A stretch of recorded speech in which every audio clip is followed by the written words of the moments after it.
Once we accept life, we accept too that life will end. That someday, somewhere, sometime, someone will attend our funeral. And we are reminded of this reality last Wednesday as we celebrated Ash Wednesday, such that those ashes marked on our foreheads remind us that we are dust, and unto dust we shall return.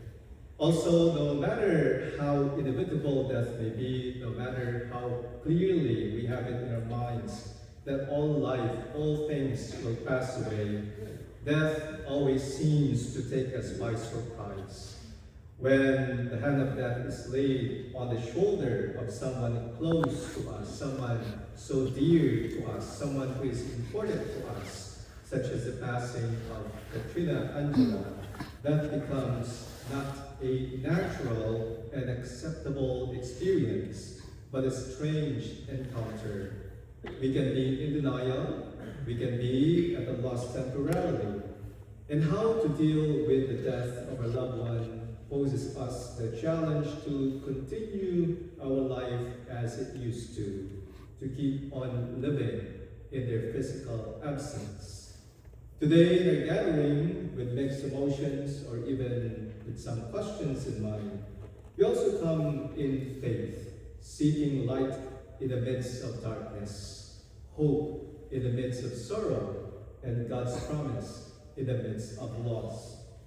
The Word of God we have heard speaks directly to our hearts, reminding us that death does not have the final word. God does. So thanks be to God who gives us the victory through our Lord Jesus Christ, who is the way, the truth, and the life.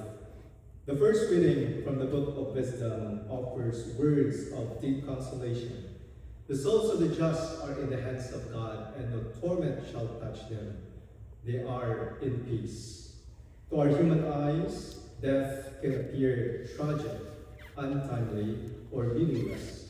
But God invites us to see with the eyes of faith. What seems like an ending is in God's plan a passage. What appears as loss is in God's mystery a transformation. And St. Paul, in his letter to the Corinthians, affirms this.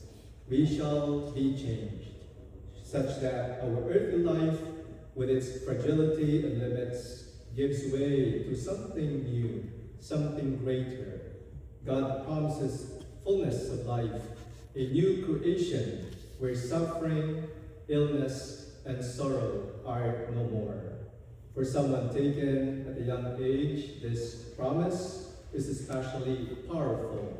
We may struggle with our questions of why, but our faith tells us that Katrina's life is not diminished or incomplete in God. Instead, it is brought to fulfillment in a way we cannot yet fully understand. We are as well comforted by the words of Jesus in our gospel. Do not let your hearts be troubled. You have faith in God, have faith also in me. Jesus knows the pain of separation. Jesus spoke these words to his disciples as he prepared to leave them. He understood their fear, their confusion, their sorrow, and he understands ours today.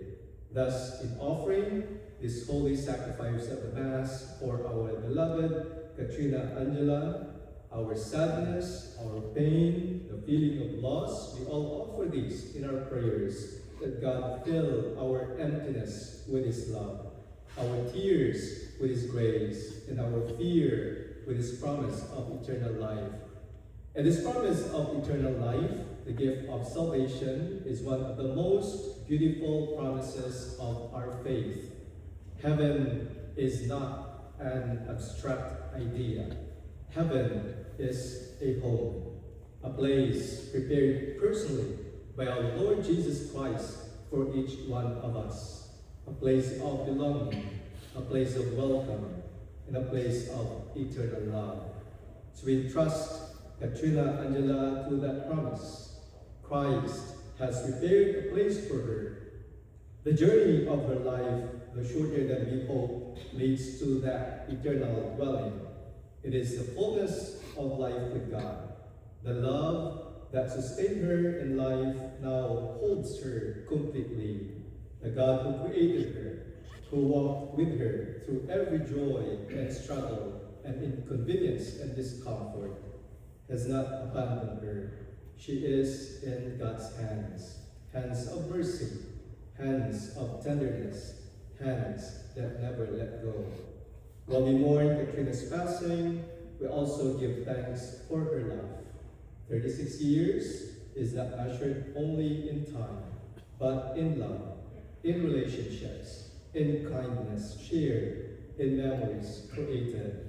The impact of a life is not counted by its length, but by the love it gives, with the quality of relationships that we have with one another.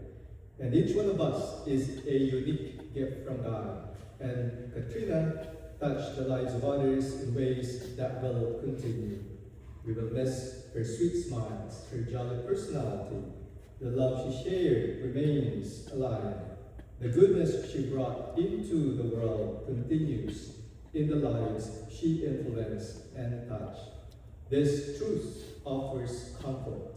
The bond of love does not end in death.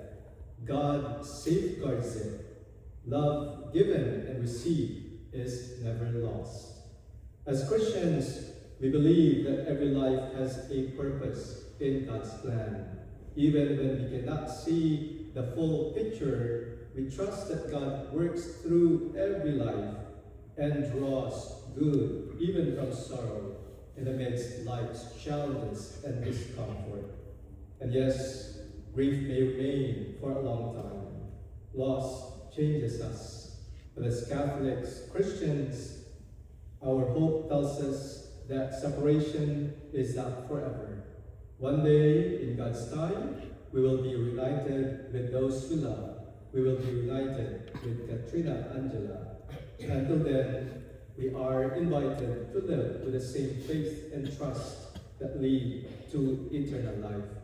And we honor Katrina's memory by living lives of love, compassion, and faith, by walking the path that leads to God, our Father.